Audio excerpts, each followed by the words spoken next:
Right, எங்கட 81வது கேள்விக்குள்ள வரோம். இந்த தாக்கிலிருந்து இந்த விளைவை நாங்க தொகுக்கணும். இதுல உள்ள இடையில உள்ள மாற்றீடு ஸ்டெப்ஸ் நாங்க காட்டணும். சரியா, இதுக்கு நாங்க எந்த சோதனை பொருளுமே நாங்க யூஸ் பண்ணி கொள்ளலாம். சரி, அவங்க சோதனை பொருள் தர இல்ல. சோ நாங்க எல்லா விதமான சோதனை பொருளுமே எங்களுக்கு தெரிஞ்ச சோதனை பொருளை அப்ளை பண்ணி இந்த மாற்றீடை செய்யதான். சரியா, இப்ப பாருங்க, இந்த இடத்துல இந்த துண்டு நல்லா நோட் பண்ணுங்க. இது ஒரு பெப்டைட் பிணைப்பு. பெப்டைட் பிணைப்பு. சரியா, இது ஒரு பெப்டைட் பிணைப்பு. இந்த இடத்தை நோட் பண்ணுங்க. இது ஒரு இமீன் பிணைப்பு.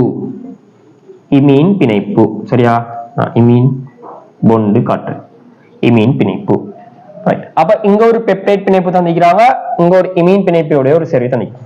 சோ இந்த பெப்டைட் பிணைப்பை உடைக்கிறதுக்காக தான் NaOH H+ தந்திக்கிறாங்க. சோ நாங்க இந்த பெப்டைட் பிணைப்பை உடைச்சு கொடுப்போம். உடைச்சா எப்படி வரும்? C6H5 C double bond OH ஒரு சேர்வை வரப்போகுது. அதோட சேர்த்து, அதாவது இது ஒரு சேர்வை, ரெண்டாவது சேர்வை ஒன்று வரப்போகுது. இப்படி பென்சீனோட C ட்ரிபிள் பாண்ட் CH3 வந்து இங்க நிக்கல NHE ஒரு ஹைட்ரஜன் பிரிதிடப்படும். அதாவது இப்படிதான் இந்த பிணைப்பு உடைஞ்சி இந்த ஹைட்ரஜனும் இந்த OH பிரதிடப்பட்டிருக்குது. சரியா, NaOH தாக்கம் அடைந்ததுனால O- Na+ வந்திக்கணும். இங்க H+ யூஸ் பண்ணதுனால இந்த NaOH உள்ள O- Na+ உள்ள Na+ வந்து ஹைட்ரஜனால பிரதிடப்பட்டி இருக்குது. சரியா, இதுதான் ஐடியா. இப்ப பாருங்க, இந்த ஒரு அதாவது இடைநிலையாக இது ஒண்ணு வந்திக்குது, இது ஒண்ணு வந்திக்குது. இப்ப இங்க இந்த பிணைப்பு உடைச்சிட்டு தானே, இங்க ரெண்டு சேர்வை இணைந்து இந்த இமீன் பிணைப்பு உருவாகி ஈக்கலாம். சரியா, இங்க இந்த ரெண்டு சேர்வை இணைந்து இந்த இமீன் பிணைப்பு உருவாகி ஈக்கலாம். சரியா, அங்க ஒரு குளோரின் மிஸ் ஆயிட்டு இப்படி வரப்போம். இப்ப நல்லா நோட் பண்ணுங்க, இப்படி ரெண்டு சேர்வை, இப்படி ரெண்டு சேர்வை, இப்படி ரெண்டு Servai, chlorine CH double bond.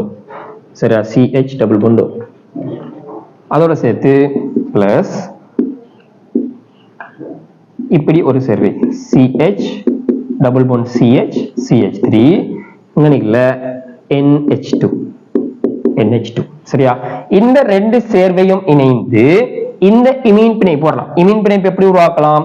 ஒரு அல்டிஹைட் அல்லது கீட்டோனும் ஒரு எனிலீனும் இணைகிறதுனால இந்த சேர்வை, அதாவது இந்த இமீன் பிணைப்பு உருவாகலாம். சோ இங்க ஒரு என்லீனுக்கு ஏற்கனவே பிரதிட செய்யப்பட்டிருக்குது. ஆனா இந்த தொகுதி என்லீன்ல வர NH2 தொகுதி. இது வந்து ஒரு அல்டிஹைட்ல வர இந்த கார்பனைல் தொகுதி.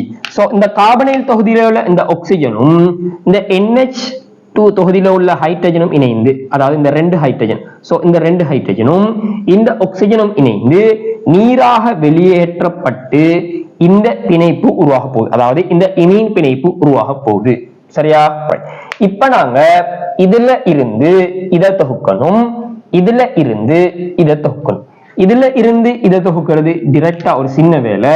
அதுக்கு நாங்க H2PD குயினலின் பேரியம் சல்பேட் யூஸ் பண்ணா இந்த ட்ரிபிள் பாண்ட் டபுள் பாண்டா மாறப்போம். சரியா, இந்த இடைநிலை விளைபொருள இந்த இடைநிலை விளைபொருளா மாத்துறதுக்கு H2PT குயினலின் பேரியம் சல்பேட் யூஸ் பண்ணா இந்த ட்ரிபிள் பாண்ட் டபுள் பாண்டா மாறப்போம். சரியா, அதுல எந்த இஷ்யூவும் இல்லை. சோ இந்த தாக்கிலிருந்து இதை மாற்றணும்.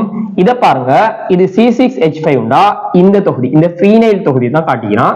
சோ இந்த ஃபீனைல் தொகுதியில ஒரு கார்பாக்சிலிக் அமிலம் பிரதியிடப்பட்டிருக்குது. சோ அதாவது இப்படி இருக்குது, இப்படி இருக்குது. சரியா, இதைத்தான் இப்படி நான் காட்டிக்கிறேன். சோ இது ஓகே தானே? அப்ப நான் இதை அழிச்சு விடுறேன். இப்ப பாருங்க, இது ஒரு கார்பாக்சிலிக் அமிலம் இணைஞ்சிக்குது. சோ இது ஒரு பென்சோயிக் அமிலம்.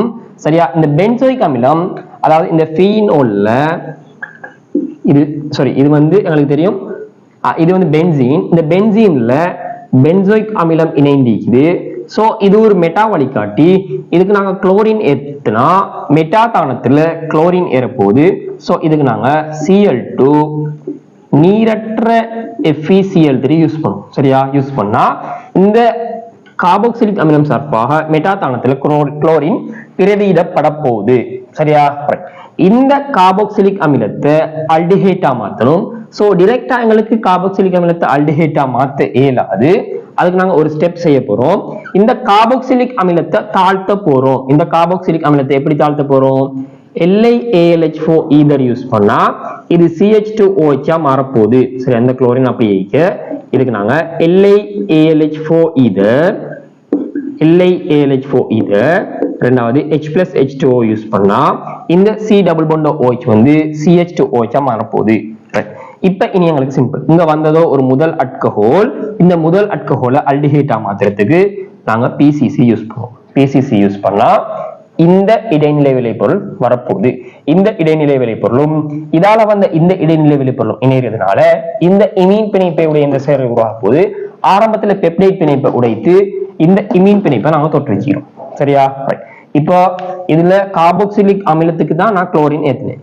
இல்ல உங்களுக்கு அப்படி இஷ்யூ ஆயிருந்தா நீங்க வந்து முதலாவது ஆரம்பத்துல இந்த கார்பாக்சிலிக் அமிலத்தை குளோரின் ஏத்தாம ஆரம்பத்துல இந்த கார்பாக்சிலிக் அமிலத்தை அல்டிஹைட்டா மாத்துங்க. அதாவது CH2OH மாத்தி அல்டிஹைட்டா மாத்துங்க. BCC போட்டு அல்டிஹைட்டா மாத்தினதுக்கு அப்புறம் அல்டிஹைட்டும் ஒரு மெட்டாவலி காட்டி அல்டிஹைட் சார்பாக குளோரினை ஏத்துங்க. அதை நான் சொல்றேன். ஆரம்பத்துல இப்படி தானே இருக்குது இந்த கார்பாக்சிலிக் அமிலம். இந்த கார்பாக்சிலிக் அமிலத்தை எப்படி மாத்துவோம்? CH2OH. சரியா? அப்ப இது முதல் ஆல்கஹால் மாதிரி வந்துட்டு இப்ப இத நீங்க அல்டிஹைட்டா மாத்துங்க. CH1 மாத்துங்க. இது சார்பாக அடுத்தது CH1 இது சார்பாக குளோரினை மெட்டாதானத்துல பிரதியிட்டு அப்படியும் எங்களுக்கு செஞ்சு கொள்ளலாம். சரியா? இதான் எங்களோட 81வது கேள்வி.